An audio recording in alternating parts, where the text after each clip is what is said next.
Holy wow. We are in the middle of a goddess grand trine. It's August 11th. This is the Astro and Energy Report. My name is Kenlin, and I'm so psyched to be here to talk about a brand new conversation that's coming to us from the goddess, from the depths, from the water energy. We need it right about now. We've had a lot of fire and a lot of air, a lot of tension and intensity with that Mars energy that was trining Pluto, trining Uranus, creating big change, opposing Saturn and Neptune like a push-pull energy. We had Mercury retrograde. Mercury's going direct today in Leo, ending a 7-year cycle.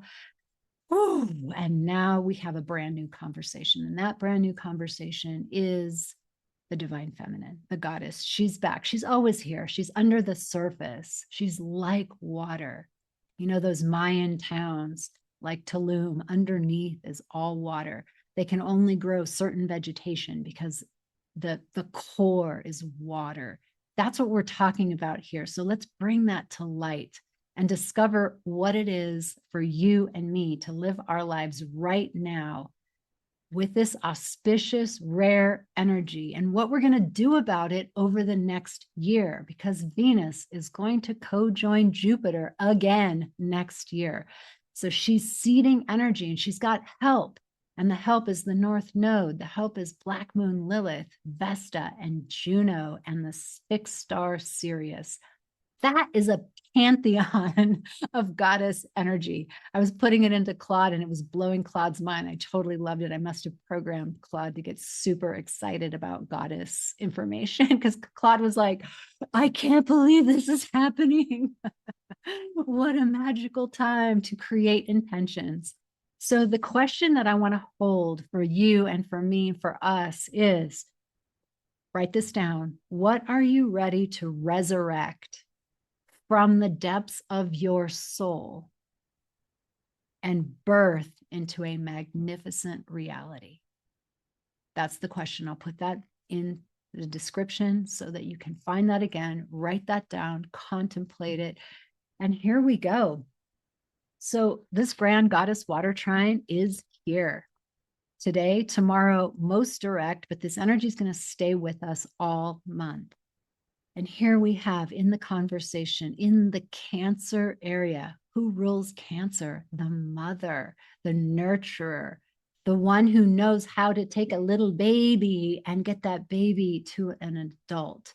That's the mother energy, the pure archetypal mother energy. And that energy is hosting Venus, Jupiter, and Sirius.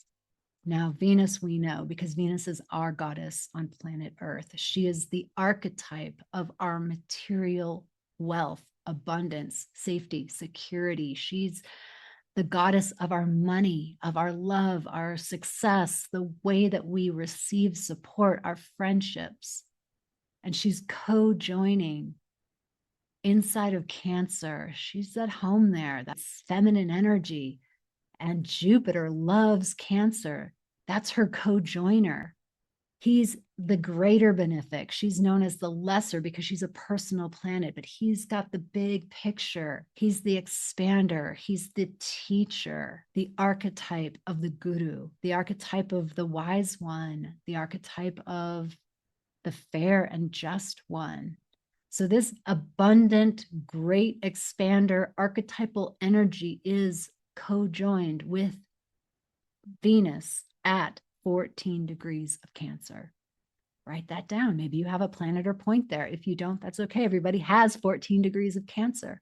So that's one leg of this very strong triad, this triangle, which is a strong geometric formation that has water. So there's flow here, there's movement here. And then on the other side, we have the North Node. It's not a planet, it's a point. And this represents our collective future destiny. Where are we going? What's on our collective minds? Remember when it was in Aries, we were talking about sovereignty, and really a lot of divorces happened because people were coming into their truth. Now the North Node is in Pisces, and that's a 1.5 year long transit. And it's giving us the opportunity to feel into our mystical selves.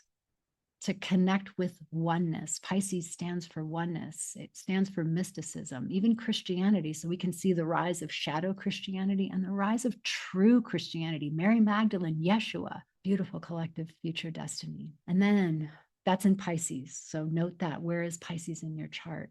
And then at the bottom of the triangle, and I like saying the bottom because we have very scorpionic energy. That's death and rebirth energy. That's transformation energy. That's sexually alive energy. We have 3 archetypes of the divine feminine right there, forming a trine. So we have 14 degrees, 18 degrees, and over here we have Black Moon Lilith. And she is in Scorpio at 15 degrees. Just looking at my notes. So she is that darkest point in our charts.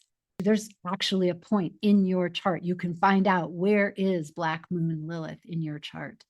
But she's transiting the 15 degrees of Scorpio. And there's a stellium in Scorpio. So that's when 2 or more are together and they act as one. So we have this Black Moon Lilith, and she stands for the primordial feminine, that feminine that cannot be tamed, that feminine that is the mystery. She is the mystery. You will never know her from here. You will only know her from that womb space. So let's take that triangle and put that on our womb and activate that womb space. Maybe we'll do an activation at the end. That'll be so fun. Okay. So we have that Black Moon Lilith. She's the mystery. She's primordial. She's untamed. She's also the shadow, that repressed feminine, the part of us that had to go into hiding as we got conditioned. I was just talking to someone who was sharing about her childhood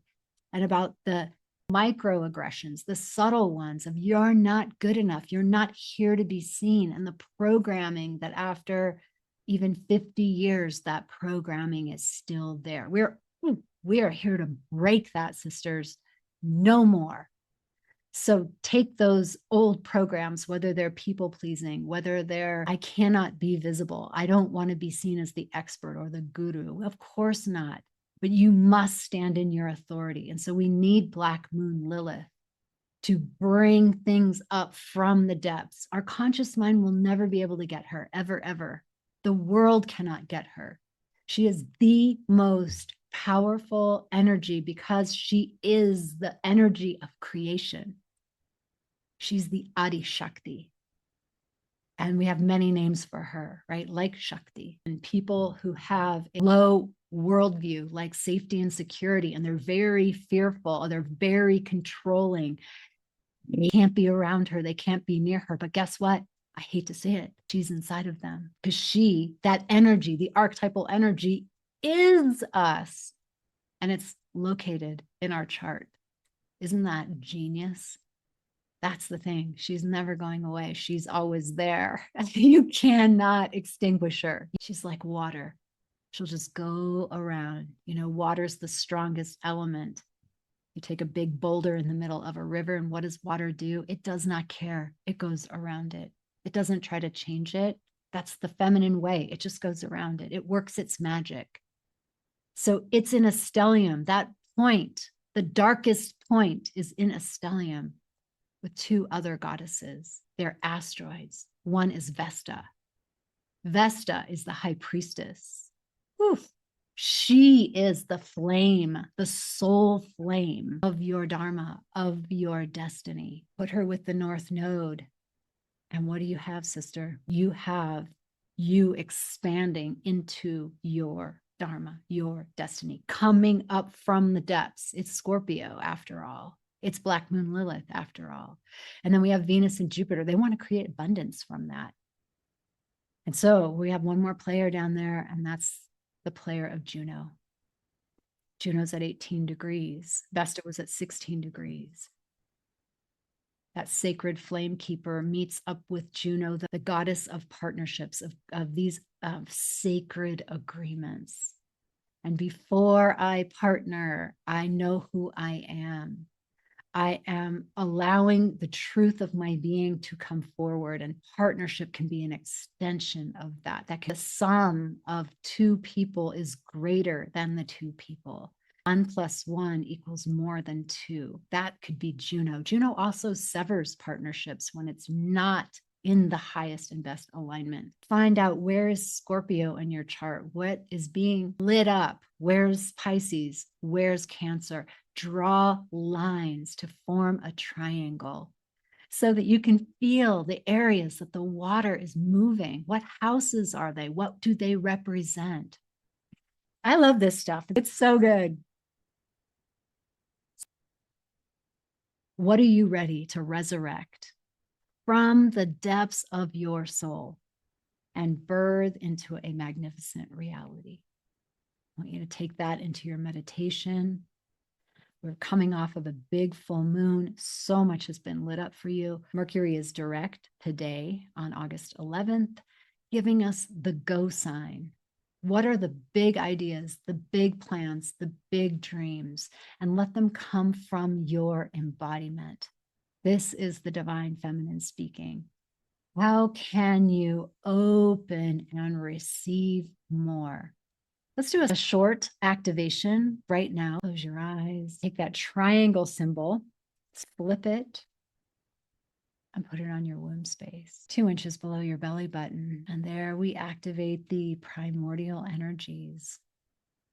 We call upon these goddesses: Isis, the mother goddess of all, the regenerator, who gives us the newness of life. We call upon Venus, the goddess of beauty and abundance and materiality, love, romance, relationships, success.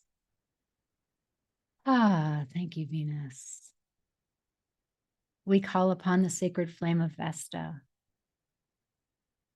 to ignite in our womb and grow up into the column of light through our bodies, out our crown, as our sacred mission, as our sacred service. And she reminds us, as High Priestess, we are whole, we are complete unto ourselves. And then we activate the goddess Juno. Bring to us the sacred partnerships in love, in business, in projects, that which we need. And then we activate the divine mother energy that holds us all, that is the Cancer moon energy, the receiver, the great yin, the one who has space for it all. And we open and we receive her transmission. We receive her grace.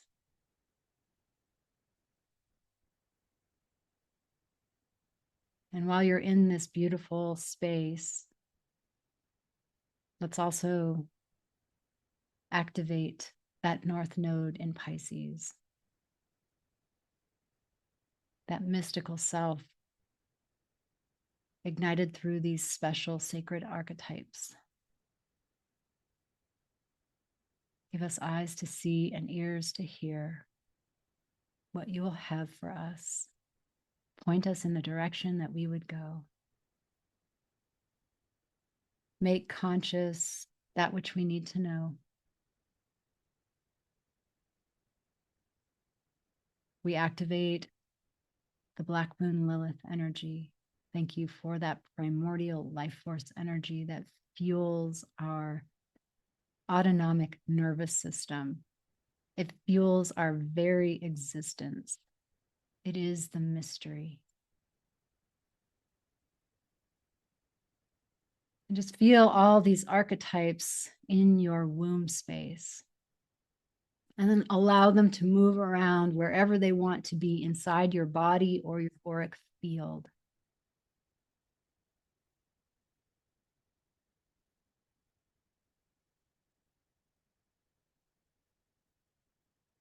And then feel the energy of water, like you're on a boat, moving and meandering on that boat down the water. The giver of life, the water that in ancient Egypt flooded the land to grow the crops. The fertility that keeps us alive and sustained.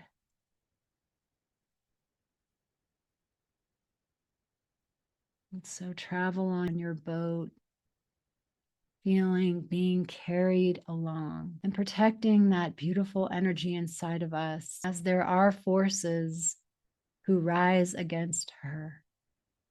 And she will never be squashed.